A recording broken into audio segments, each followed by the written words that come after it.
Usually, at this time, Rwandans in the country and across the world come together to commemorate the 1994 genocide perpetuated against the Tutsi. But this year, the 26th commemoration coincides with lockdown measures that have been put in place by governments across the world to mitigate the spread of COVID-19. In this particular episode of Doing Business in Rwanda, we take a look at how digital tools have been leveraged in the commemoration period. I will be your host, FIONA MUTHONI.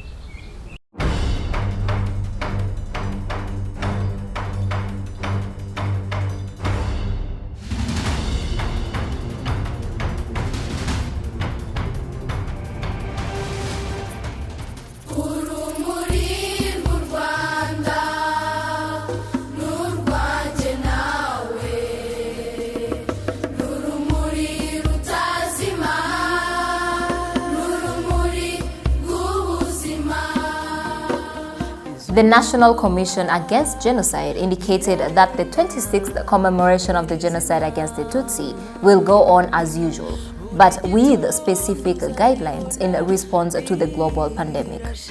In previous years, Rwandans come together in solidarity and honored the national ceremonies and activities such as Walk to Remember, Night Vigil, and group discussions in communities, all of which will not be happening this year. This is the light. There was the normal lighting of the candle for 100 days, the light of remembrance, and that happened at the memorial led by His Excellency the President. And from there, of course, different commemorative activities started mainly on the national TV. There are no gatherings that are happening that bring people together. So there are no national events happening. You could also see it from the speech that the president gave. He did not do it on site. He actually recorded it somewhere, probably in his office, which was shared. So there are no national events happening. But individuals and organizations are doing different things, commemorating from different places using technology. You know that we are commemorating genocide, but in a special context of coronavirus. And there are measures taken by authorities, Rwandan authorities, to prevent people, especially to be in contact with this virus. The decision was taken only to have ceremony at national level at the Gisozi Memorial site, and that was on the 7th. And the people were home following the ceremony through TV, through radio, through social media, and public talks are being done through media. You know, for survivors, it's difficult. Usually it's a time where people get out and they comfort one another. But this year around, it's different. People are commemorating in their homes. There are no big events. For example, like at the Kigali Genocide Memorial, the other day, we're receiving very many calls of people who wanted to come and lay the wreath on the mass graves. But that is not possible because of COVID-19. So it's a different thing. It's not something that we had foreseen coming, but still, the people who we lost during the genocide, who were taken from us, should always be remembered, no matter the circumstances. With all the concerns surrounding the virus, events have been cancelled, and TVs, radios, and social media platforms have become integral to how Rwandans commemorate, grieve, share stories, and remember the tragedy that befell the country 26 years ago. We are not going to have our normal events, which is very hard for us right now because we were already in preparations for the event, already spent some investment on it, and we had some partners, of course, on board to support the event. And now that we are not going to be able to do the event like we used to do, we are planning to start creating ways to pass messages through social medias and our social media platforms and using some media houses. But as you can see, it's not going to be as it used to be, because one of the reasons why we do the event, it's because we want to give the youth something different, like not something they see on TV or anywhere else. So not doing the event, it's going to somehow affect the message you wanted to give to the young generation. Impact is isolation. The fact that we are confined and we are in a space where we cannot be with our loved ones to remember and commemorate is already something that can cause enough anxiety and enough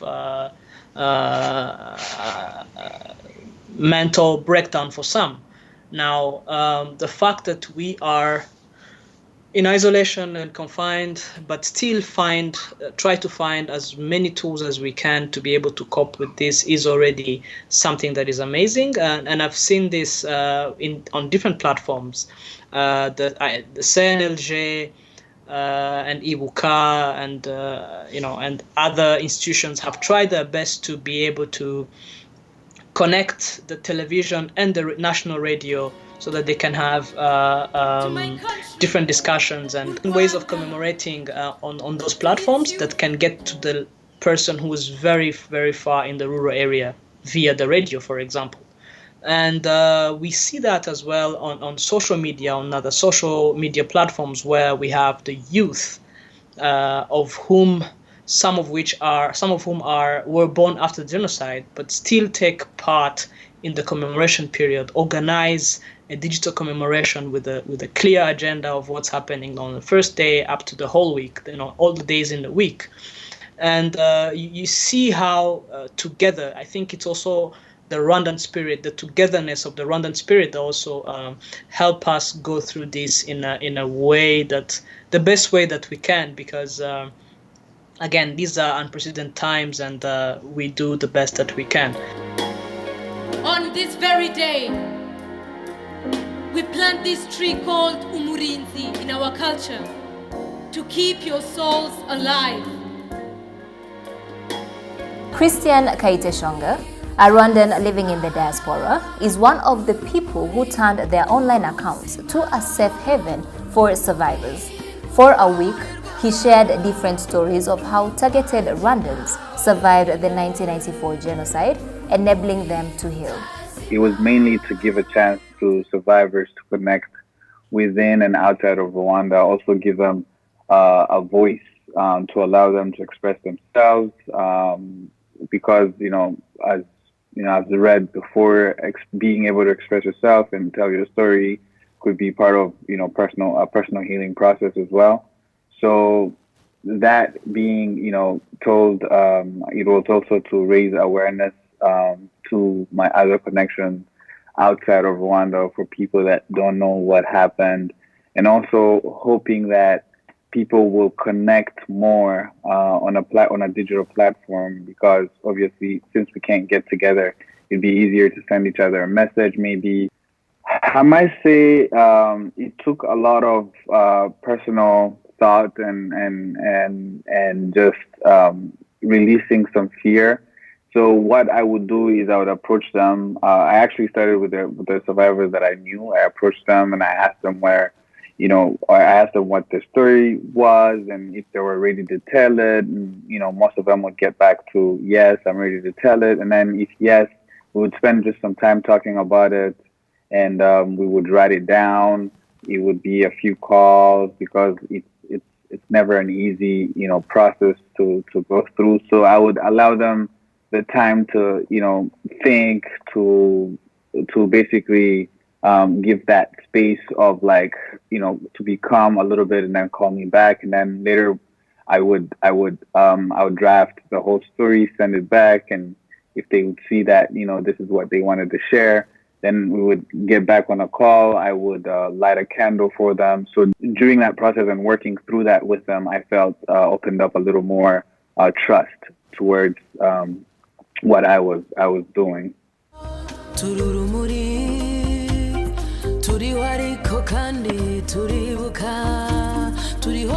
Given that platform, I feel like the impact was that people were able to comfort each other. There's people that reached out to each other via a phone call. There's people that connected that hadn't seen each other for years, and then being able to receive a call from a survivor and being told that, being thanked and being told that they're so grateful that I've created a digital relationship for them, to me was so fulfilling. As the country reflects on the tragedy experienced for the next 100 days, educating the new generations of Rwandans has been cited as crucial, and digital tools play the central role. We get to understand how impactful and engaging the digital commemoration has been. So looking at the Instagram insights, I wouldn't say it's still a foreign thing, because looking at the interactions of people, the interactions that 1 week was over 160,000 people were interacting with just the entire week. So 160,000 people interacting with this, I felt like, even though there weren't as much engagement, which that leaves some room of engagement, of maybe commenting more or reaching out more, but the interaction of people seeing what's going on, I believe, was huge. It's true also that the people have been more open and more verbal about how they're commemorating and whose lives they're commemorating. One of the reasons why we see this is first because Rwandans are community-based. Unlike other cultures, Rwandans are more community-based. And the fact that one thing that usually brings us close, which is being together physically during this commemoration period, is not possible. We are digital commemoration, where we're able to actually talk about our loved ones whom we lost on different platforms and be able to remember them in such a way. I think it's very important, because when you forget where you came from, it will be difficult for you to know where you're going. And for us as Rwanda, these are people whose lives were taken cruelly. And there is dignity that was taken from them. In order for us to build a better Rwanda, it's very important that we restore that dignity, to give them back the dignity that they lost. And it's easier for us to learn from the history and build forth going forward. So it would be very difficult to do it without remembrance.